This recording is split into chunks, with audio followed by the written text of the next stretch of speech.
The village elders had chosen Elias Ward not because he was brave, but because he was expendable. An orphan with no family to mourn him, no trade to make him valuable, no future worth preserving. When the dragon's demand came, a single human offering in exchange for peace, the decision took less than an hour. Elias stood at the mouth of the obsidian crater, his bare feet bleeding from the volcanic rock. The ceremonial white robe they'd dressed him in was already gray with ash. He was 16 years old and he had stopped crying 3 miles ago. Behind him, the delegation retreated to a safe distance. Elder Thorne raised his staff in what might have been a blessing or a dismissal. Then they were gone, and Elias was alone with the wind and the smell of sulfur. He waited.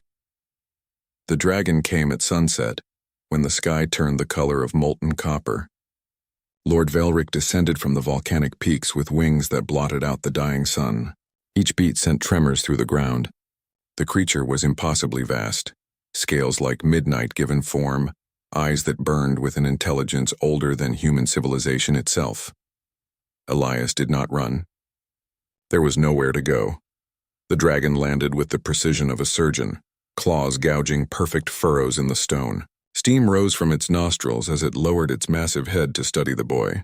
Those ancient eyes, each larger than Elias's entire body, focused on him with an intensity that made his bones ache. "You are the offering." The voice was not sound but pressure, words that formed directly in Elias's mind. "Yes." His own voice sounded pathetically small. Lord Velric circled him slowly, neck serpentine, movements fluid despite his tremendous size. "They dressed you in burial clothes. They expect you to die here." "I know." "And yet you came." Elias managed a bitter laugh. "I had no choice. There is always a choice. You could have fled, fought, begged." The dragon's head tilted, a gesture almost bird-like. "But you did none of these things. Why?" The question caught Elias off guard. He'd expected death, perhaps pain, but not interrogation. Because someone had to come. And if it wasn't me, they would have chosen someone else. Someone younger, maybe. Someone more afraid. The dragon went very still. "Interesting," Lord Velric murmured. "Remove your robe." Elias's hands trembled as he untied the garment, letting it fall to the volcanic stone. He stood in only his threadbare underclothes, vulnerable and exposed beneath that terrible gaze. The dragon moved closer, and Elias felt heat radiating from those scales like standing near a forge. A claw, delicate despite its size, touched his left shoulder blade. The contact was surprisingly gentle.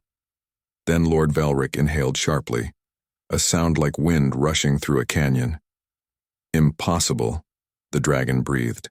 "After all these millennia, impossible." "What?" Elias twisted, trying to see what the dragon saw. "What is it?"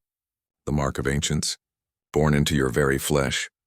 Lord Velric's voice carried something Elias had never expected to hear from a creature of such power. Wonder.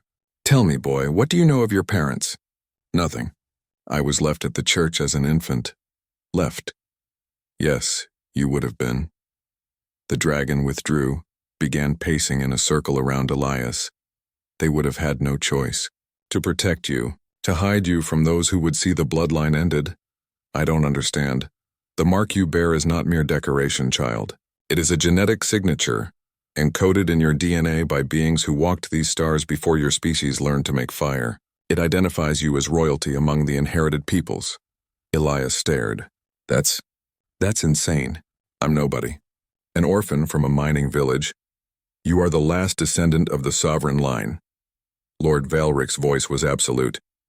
"Your ancestors ruled not one world, but thousands.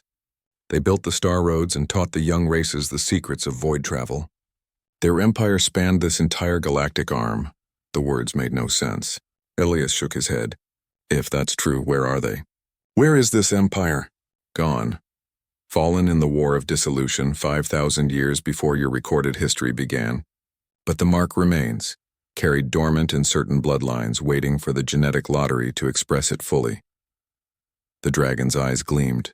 "As it has in you." Elias felt suddenly dizzy. "Why do you care? Why does any of this matter to a dragon?" Lord Velric laughed, a sound like thunder across mountains. "Because we dragons were not always as you see us now. We were the sovereign line's created guardians, their generals and protectors. Genetic engineering elevated us from simple reptiles to thinking beings. We were given intelligence, longevity, power, all in service to the royal family. The dragon lowered his head until his eye was level with Elias's face. And when they fell, we made an oath. We would wait. We would endure through whatever age is necessary until the mark appeared again in flesh and blood, until an heir returned. I can't be. You bear the mark. The genetic proof is irrefutable. Lord Valric's voice softened. I did not come to this backwater world by chance, boy. I sensed the awakening of ancient blood. I issued the demand for an offering because I knew the village would send you. I knew they would cast out the one who was different, who never quite fit their narrow understanding of humanity. Elias felt tears on his face, though he couldn't say if they were from fear or something else entirely. What happens now? Now? The dragon's lips pulled back, revealing teeth like swords. It might have been a smile. Now you stop being a sacrifice and become what you were always meant to be. I will teach you the old ways, the forgotten technologies, the truth of your heritage. And when you are ready, we will remind this galaxy that the sovereign line did not end in fire and ash. Lord Valric extended one massive foreclaw. But first you must choose. You can return to that village, live out your days as an orphan nobody. Let the mark remain dormant and meaningless. Or you can come with me. Reclaim your birthright. Accept the destiny that is your blood and bone. Elias looked back toward the direction of the village. He thought of the elders who had thrown him away, the neighbors who had never quite met his eyes, the life of quiet invisibility that awaited him there. Then he looked at the dragon, at Lord Valric, and saw not a monster, but an ancient warrior who had waited 5,000 years for this moment. Elias reached out and placed his small, scarred hand against the dragon's claw. Teach me, he said. Lord Valric's eyes blazed with approval. Welcome home, Your Highness. As they rose into the darkening sky, Elias Ward, orphan, sacrifice heir, looked down at the world he was leaving behind and felt nothing but the future opening before him like wings.